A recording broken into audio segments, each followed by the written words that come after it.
Tenemos que felicitar a Rosario Espinal, la socióloga, académica y analista de la República Dominicana, que escribe aquí en Acento y que fue anoche el acto de investidura en la Academia de Ciencias de la República Dominicana, en donde Rosario Espinal fue admitida como miembro de número de la Academia de Ciencias de República Dominicana. Su discurso estuvo dirigido a analizar la desestructuración del sistema de partidos políticos en la República Dominicana. Un discurso muy bien sustentado, muy bien documentado sobre los procesos políticos después del inicio de la democracia dominicana, digamos en su segunda parte o su segundo periodo a partir de 1978.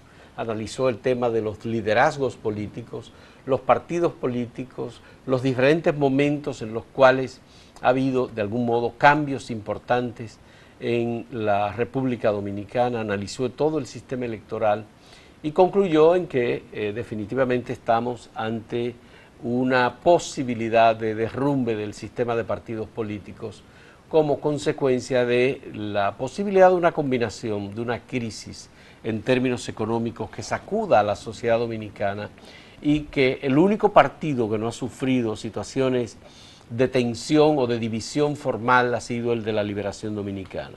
Pasamos del bipartidismo con el Partido Reformista y el Partido Revolucionario Dominicano al tripartidismo con la incorporación del Partido de la Liberación Dominicana y ahora nos encontramos en una especie de bipartidismo con el Partido de la Liberación Dominicana y el Partido Revolucionario Moderno. Fue un análisis muy bien documentado. A nosotros, por supuesto, nos gustaría publicarlo en Acento. Ya hablaremos con Rosario Espinal. La acompañamos ayer, lo mismo que numerosos miembros de la intelectualidad de República Dominicana, académicos, miembros de la Academia de Ciencia, sus familiares, amigos, personal vinculado a universidades en República Dominicana y a medios de comunicación. De hecho, es un gran prestigio tener entre las firmas de Acento y en otros medios que hemos estado a Rosario Espinal, que no solo es una brillante intelectual con reconocimiento en República Dominicana, sino que ella ha sido profesora universitaria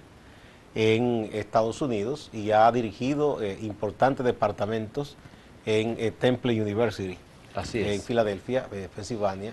Eso habla muy bien de su afuste como intelectual, de su formación, y no es para menos. Ella viene de una familia de gente muy bien formada, ¿verdad? Su hermano Juan José, su hermano Flavio Darío, y lo que fueron sus padres también, gente también muy dedicada a la formación de sus hijos. A nosotros nos tocó publicar un libro de Rosario Espinal. Exactamente, cuando estábamos en clave con la democracia epiléptica en la sociedad del clic. La recolección de sus artículos, y ella siempre ha reconocido que nosotros hicimos esa invitación y se convirtió en articulista habitual en la prensa nacional. De manera que yo creo que la academia gana mucho con la incorporación de Rosario Espinal. Y nada, Rosario está jovencita, o sea que tendremos Rosario para muchos años, siguiendo con su producción, con sus opiniones atinadas, con sus análisis muy profundos, muy oportunos, siempre dando la diana sobre la situación política dominicana y también sobre otros temas, porque ella también suele tratar asuntos de derechos humanos, temas de género, y siempre también con mucho acierto y eficiencia. Bueno, Gustavo, yo creo que aparte de este tema de la llegada de Rosario Espinal a la Academia de Ciencias, lo que hablábamos ayer sobre los partidos políticos y el debate, hay un tema relacionado con la ley de partidos políticos y los topes que se deben poner a la campaña electoral. Parece que ya hay un consenso en la ley de partidos políticos y ese consenso deberá incluir la presentación de la propuesta de ley antes de que se conozca en las cámaras legislativas de la propuesta de ley al presidente de la República, que sería supuestamente el que estaría proponiendo algún tipo de idea sobre el tope que se debe gastar en las campañas electorales por parte de los partidos políticos. ¿Y por qué al presidente? Han querido, el presidente de la Junta Central Electoral sugirió que como que eso se dejara para que fuera parte de un reglamento que emitiría la Junta Central Electoral como ente responsable. Después de que se apruebe la ley. Después de que se apruebe la ley. Pero lo correcto es que eso está incluido en la ley de partidos políticos. Ya Jesús Vázquez, del Partido Revolucionario Moderno, ha dicho que obviamente en una campaña electoral no es permitido que un partido político gaste más de 500 millones de pesos. Eso como tope.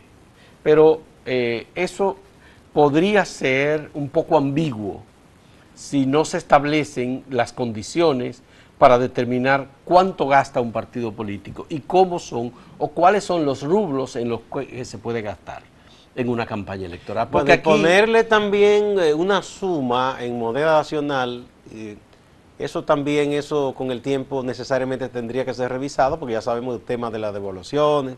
Hay que poner quizá atado a otros referentes, quizá un porcentaje del PIB, no sé, algo que haga permanente esa ordenanza. Lo del reglamento a mí no me gusta por una cosa, porque un reglamento es un poco más de conciliación de intereses, no tiene la fuerza que tiene una ley, y alguien podría atacarlo diciendo viola tal ley, tal ley, y un reglamento no puede estar por encima de una ley, o algo. Entonces, eso debe estar, pienso yo, bien claro en la ley. Y luego no está claro el tema de las donaciones del sector privado a los partidos políticos y a los candidatos en las campañas electorales. Y eso sí que tiene que estar claro, muy claro. Eso no está claro. Hasta ahora no lo han, no han establecido con claridad la necesidad de que se publiquen las donaciones y de que cada partido tenga un registro de quién dona y cuánto dona, y que haya un límite para esas donaciones. Y que como en otros países sobre esa suma se pague impuestos. Sí, porque usted está haciendo una especie de inversión. Entonces quien dona también, o sea, lo que lo asume el partido, debe pagar impuestos. Por eso, pienso yo. Y bueno, también hay las donaciones en naturaleza, no solo en efectivo, porque aquí también hay mucha gente que dona de todo otros eso modos. debe ser por ejemplo, le prestan un local o lo prestan por tiempo indefinido un local para un comando de campaña. Todo eso debe quedar transparentado, llevado a número, a valor. Es decir, bueno, usted en Naco, por ejemplo, presta un local de tal tamaño por tanto tiempo. Eso es fácil. Eso la publicidad que tú donas, porque tú puedes donar en un canal de televisión, en un periódico. Los que tienen medios de comunicación saben cuál es la tarifa y hay un mercado que dice cuál es la tarifa. Todo eso se puede fácilmente cuantificar y ponérsele sus topes. Y si tiene que pagar a una modelo de impuestos por esto, ya sea el partido quien da la donación, todo eso se puede hacer.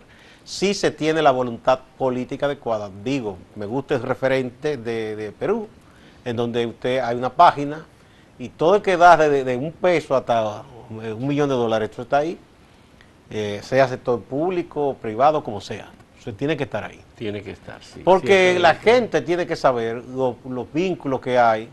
Aquí vemos que en todos los gobiernos aparecen unos personajes, cuando gobierna cada partido, que de pronto empiezan a ser notables. Luego a esos personajes se le atribuyen unos poderes y unos vínculos con el presidente.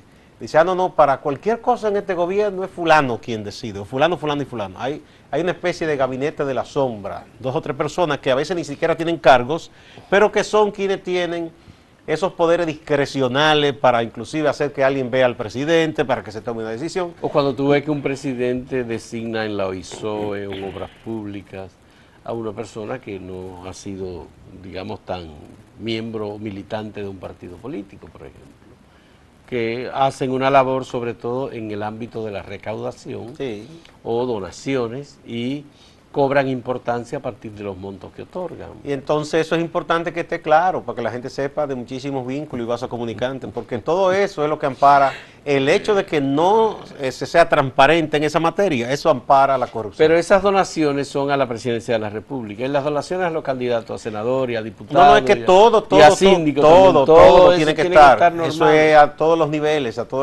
Van a decir los partidos políticos y los aspirantes a posiciones que se le estaría limitando su derecho de hacer campaña. No, de ninguna manera, no, porque eso no tiene que ver. Es que usted, si recibió 10 pesos, mira, Juan Pérez me dio 10 pesos, me apoya que yo sea cínico. Y eso tiene que estar claro. Así como se establece una norma sobre los impuestos que se deben pagar en determinadas condiciones, ya sea el selectivo al consumo, el impuesto a las transferencias y bienes y servicios industrializados, o cualquier otra cosa. Hoy tú quieres una cosa que cobre más el gobierno que a cualquier medio o a cualquiera que tiene un espacio independiente de comunicación. si te contratan la publicidad, lo primero que la DGI quiere es que tú le pagues el ITEVIS. Te paguen o no. Sí, claro. Eso hay que pagarlo. Y ese adelanto también. No hay que el adelanto, eso es un tropiezo para cualquier microempresa. Eso fue establecido provisionalmente. Sí, pero aquí las Y cosas todavía la provisionales provisionalidad son se como mantiene. Macabón, fusílenlo provisionalmente, eso se queda de por vida. Vamos a una pausa.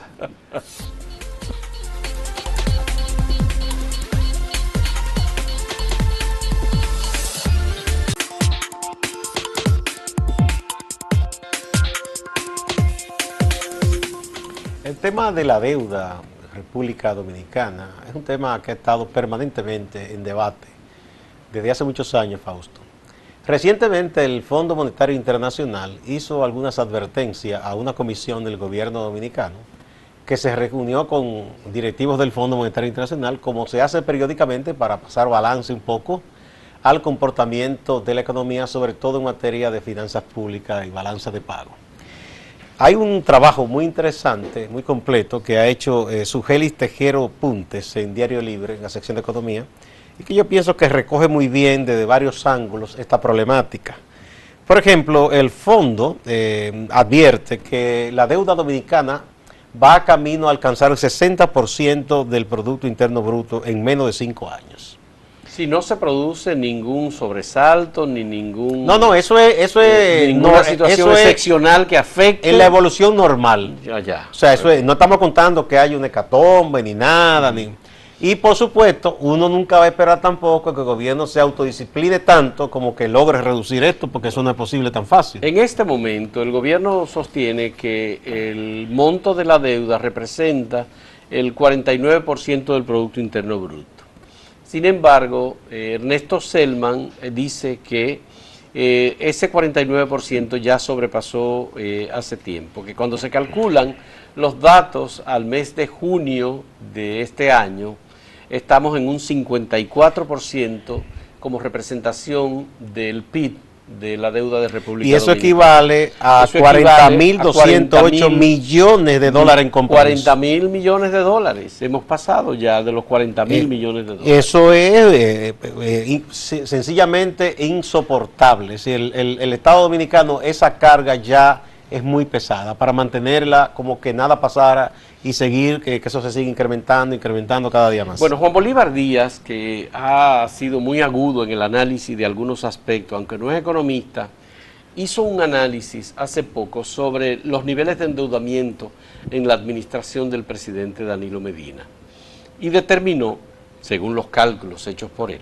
que el nivel de endeudamiento es de aproximadamente 9 millones de dólares por cada día de la administración del presidente Danilo Medina, en endeudamiento externo. Un endeudamiento externo que ha tenido también una combinación en el sentido de que el gobierno ha dejado de tomar prestado a los organismos internacionales, por ejemplo, al Banco Interamericano de Desarrollo. Le debemos, de los países de la región, somos el país que mayor deuda tiene con el Banco Interamericano de Desarrollo. Pero esa es una deuda establecida a proyectos específicos. Es decir, los montos desembolsados por el BID tienen una vocación en áreas sociales, en salud, en infraestructura, en áreas que necesitan fortalecimiento como el tema eléctrico, por ejemplo. Son préstamos que tienen una vocación. En el caso de la emisión de bonos, que es la nueva forma que ha descubierto el gobierno de endeudarse públicamente, que es emitir bonos y hacer un roadshow en Nueva York o en cualquier otro lugar diciendo estamos colocando 500 o 1.000 millones de dólares en bonos, y el gobierno dominicano emite estos bonos. Obviamente en el mercado internacional hay una vocación buscando mayores tasas de interés, el dinero está disponible y los estados tienen todos la posibilidad, porque el nivel de riesgo de los estados es muy bajo. Bueno, se supone realidad, que técnicamente busca, un estado no quiebra. Entonces normalmente el estado tiene una oferta el triple de la colocación de bonos que ha hecho el gobierno. Y esas personas que son propietarias de esos capitales, que andan a la casa de ventaja, son oportunistas, personas que viven de eso, que no tienen ningún tipo de miramiento, lo que quieren es ganar, eso no les importa nada. A nosotros nos benefició, y no es mayor el nivel de endeudamiento en relación al PIB, de República Dominicana porque el Estado Dominicano compró la deuda de Petrocaribe con Venezuela. O sea, la desgracia de Venezuela, que ha sido muy solidaria con nosotros, nos ayudó porque ellos prácticamente tuvieron que pedirnos. Bueno, la compramos. Se compró a precio de vaca muerta. Bueno, se compró a creo que fue un 49% del valor de la deuda. De 5.000 y pico de millones de dólares. Como 2.500 millones de dólares. Sí, o sea que República Dominicana salió ganando mucho respecto a Venezuela ahí. Entonces, eso obviamente ayudó bastante a que República Dominicana bajara su nivel de deuda. Pero eso fue temporal. Mira, hay una de las advertencias que está aquí en el trabajo de Sugeli Tejero Punte, advertencia que hacen los técnicos del fondo. Ellos dicen que, bueno, eso que ellos proyectan hacia el 22, aproximadamente 60% del PIB, es en situación normal, que no ocurre nada. Pero que si ocurren eventualidades, por ejemplo, que una crisis de crecimiento, un shock, que no depende de nosotros, porque ese es el problema. Hoy en día, ni siquiera las economías grandes, centrales, pueden ser totalmente independientes de la coyuntura internacional. Los precios del petróleo han comenzado a subir a partir de la situación en Texas con el huracán Harvey. No, y toda esta cosa y ese comportamiento errático de Donald Trump. Bueno, todo eso es un factor, pero hay muchísimos más que pueda venir una situación de crisis económica en Estados Unidos, todo eso. Entonces dice que si se presenta, por ejemplo, una recesión, puede llevar el nivel de la deuda no al 60% del PIB, sino al 63% en el 22. Y el FMI dice que una combinación de shock provocaría que la relación deuda-PIB se dispare a casi 70% en 5 años. Eso en 5 Entonces, años. ¿qué pasa? Muchos dicen en defensa, y aquí hay gente que lo ha dicho, no, pero bueno, ese porcentaje del PIB es el mismo en promedio de estos países. Y hay países como Japón, que qué sé yo, ¿cuánto? Pues sobrepasa 100% de Estados Unidos. O España, que ya lo Oye, pasó. me estamos hablando de potencias económicas que generan una cantidad de divisas, porque son grandes exportadores, que nosotros no estamos ni remotamente en esa situación. Aquí lo que estamos haciendo es importando mucho. Aquí no se está produciendo lo necesario para exportar y generar divisas. Entonces, estamos totalmente desamparados. Si no fuera por el turismo, sobre todo, y la zona franca, yo no sé qué sería de nosotros, porque el turismo sabemos que es una industria de servicios, que está pujante, pero que también suele ser débil frente a ciertas eventualidades. Bueno, ahí luego está el tema fiscal, Gustavo. ¿Puede el Estado Dominicano aumentar sus recaudaciones mediante una reforma fiscal que modernice todo el sistema tributario de República Dominicana? Bueno, haremos el pacto fiscal. Yo creo que en este momento eso es una mala palabra. Bueno, pero por eso. El Estado no tiene en este momento, la confianza de la gente por todos estos escándalos que ha habido. La gente no estaría nada contenta, ningún sector. Porque no es posible aumentar las tasas impositivas, generalizar, por ejemplo, el ITEVIS. Y que todo el mundo en educación, salud, esa ha sido una propuesta que sobre etcétera, todo todo el mundo pague. Guillermo Carán ha estado proponiendo y ya hay mucha gente que la ha asumido, pero de que se baje de manera considerable, digamos, antes decía Carán 4%, ahora dicen 8 o 10, y que se le ponga todo. Y en casos de servicios como la medicina y la educación, que haya llamado un drawback a final de año y se le dé una devolución a quien demuestre que ha pagado ese impuesto para la educación de sus hijos o medicina en su casa. Sí. Eso evitaría una gran evasión. Bueno, el problema, Gustavo, es que sería para alimentar el clientelismo político, para las campañas electorales. Pero tú dices que lo que logre es recaudar el gobierno. Exactamente. Bueno, porque ya el gobierno no ha bajado los costos. No ha bajado. Ni lo va a bajar. La nómina pública. No lo va a bajar. Ni creo que sea posible bajarlo ahora. Ni el despilfarro que hay en la administración pública en general.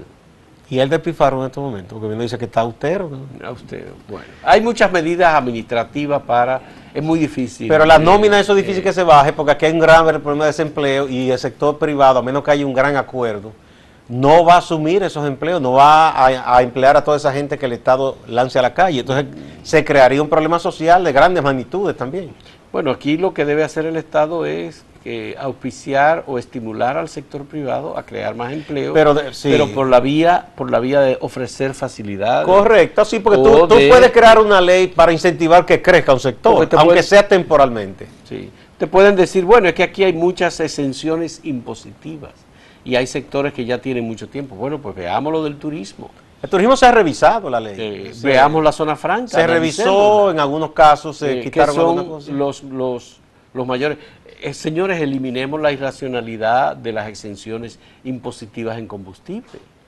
Eso es un caso. Por ejemplo, yo estoy de acuerdo eso se puede, en ese aspecto que se le quita a todo el mundo. Como eliminemos el subsidio del sector eléctrico. Había dicho Juan Ubiere que se le quita a todo el mundo. Yo estoy de acuerdo, a todo el mundo. Bueno, a grandes no empresas y a chiquitas. chiquitas. Juan Ubiere, pero bueno. No, pero yo digo que él lo había propuesto eso y nunca se le hizo caso. Bueno, son de los temas obviamente que requieren más atención y verlo incluso con mayor seriedad de parte del gobierno, porque no se trata solo de la conveniencia política, sino de los niveles de sobrevivencia hay que decir, de nuestra economía y de nuestra democracia también. En un momento retornamos.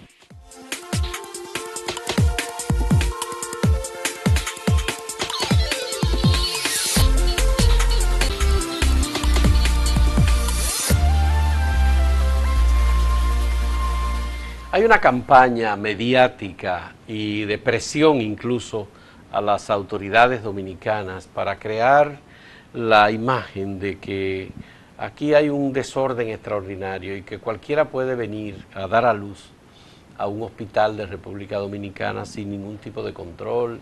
Incluso lo que se está diciendo es que las parturientas de Haití cruzan la frontera de República Dominicana, ocupan los hospitales dominicanos y que todos los recursos del presupuesto nacional para el área de salud se están yendo en subvencionar los partos de las haitianas que vienen a parir a la República Dominicana. Bueno, esa es una campaña que uno tiene que decir, bueno, fijémonos, señores, en dónde está la responsabilidad ahí. En primer lugar, la República Dominicana tiene un control fronterizo. La República Dominicana tiene unos consulados en Haití, en Puerto Príncipe, en Cabo Haitiano y en algunas otras ciudades de Haití. Emite visas y esas visas se cobran. Las ciudadanas haitianas que vienen a República Dominicana, obviamente que vienen con visas. Yo no sé cuántas son las visas que se están emitiendo, pero deben ser entre 150,000 o 200,000 visas por año. Si esas visas cuestan $200, deben estar costando más ya. Son obviamente 20, 30, 40 millones de dólares que están recibiendo el personal consular que emite esas visas. Pero además, si no entraran con visa, por ejemplo, para poner el caso de que no entren con visa y de que crucen la frontera de República Dominicana y Haití, obviamente, ¿y qué hacen las autoridades que están en los puestos fronterizos? ¿Cómo es? Bueno, ¿esa frontera está abierta? No, no está abierta. Por tanto, acusar a las haitianas de venir a República Dominicana a parir para que el Estado Dominicano le cubra los partos es una barbaridad. En segundo lugar, que el Ministerio de Defensa y el Ministro de Defensa esté diciendo que ahora está colocando militares en los hospitales para evitar que las haitianas entren a los hospitales a parir, es una desproporción y una sin razón. El gobierno se está dejando chantajear de esos sectores ultrarreaccionarios, ultranacionalistas, que no tienen más ocupación que entender que cualquier cosa que pase aquí, si vuela una mosca, es la culpa de los haitianos. Y como son gente que han perdido espacio político, pues andan con este tema todos los días, creando falsas noticias con eso. De hecho, no se ponen de acuerdo, porque algunos dicen el 60% del presupuesto de salud se gasta en las haitianas. Otros dicen el 30%, otros el 40%. O sea, ni para mentir se ponen de acuerdo. Ciertamente, ningún país puede recibir de manera incontrolada a extranjeros, para la razón que sea que vengan al país. Ahora, para eso están las autoridades de migración. Y para eso, esos consulados nuestros también se suponen que no pueden estar dando visa a diestra y siniestra. Que por demás, con esas visas se gana mucho dinero, porque ya sabemos que aunque se intentó controlar todo eso, hay una alta proporción de discrecionalidad en esos recursos que entran los consulados, y uno no sabe qué parte de eso van a las arcas públicas del Estado Dominicano y qué parte se quedan en los bolsillos de esos oficiales consulares. Eso por un lado. Y lo otro es, respecto a eso, que no corresponde que sea un militar que esté diciéndole a una gente, porque si una mujer se presenta algún dolor, supongamos que sea de cualquier país del mundo, eso no debe ser que se le evite que ya entre al hospital y sea atendida. Donde se debe evitar que una persona entre sin ninguna documentación es en los puestos de migración, y si es con visa, no darle la visa. Y para que nos dejemos de tanta laraca respecto a eso, una mujer parturienta tampoco es una invasora, como quieren decir.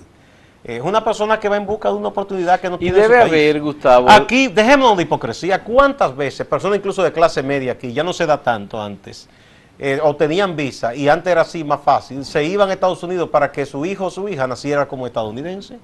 Mucha gente aquí hacía eso. Y Cuba, que en sus mejores momentos, un excelente servicio de salud, inclusive gente que aquí era muy anticomunista, muy anticastrista, llevaba a sus familiares a Cuba y allá como turista, casualmente, entre comillas, le dio un dolor y lo operaban de un problema que tenía totalmente gratis. A tanto que el gobierno cubano en un momento dado dijo, espérate, y se inventó lo del turismo de salud, porque eso le estaba costando una millonada. Entonces, es bueno que nos dejemos de hipocresía, que nosotros también hemos hecho eso hacia otros países cuando nos ha convenido. Eso es una desgracia la que vive ese pueblo, y por la miseria sale corriendo. Y el control debe estar, ¿quién? En migración, bueno, no en militares ni nada de eso. Y que se dejen de estar haciendo negocios en los consulados, los cónsules dominicanos en Haití. Claro, el gobierno dominicano ahora están haciendo reuniones en Palacio Nacional, están reuniendo a los ministros de salud, el director de migración, el ministro de Interior y Policía, el ministro de Defensa, el ministro de la Presidencia. Todo el mundo se está reuniendo ahora para discutir este tema. Se están dejando chantajear. Pero yo creo que el gobierno utiliza esto también para otra cortina de humo y que otras cosas importantes se disipen y la gente se olvida de ellas. Bueno, señora, muchas gracias por la compañía. Hasta mañana.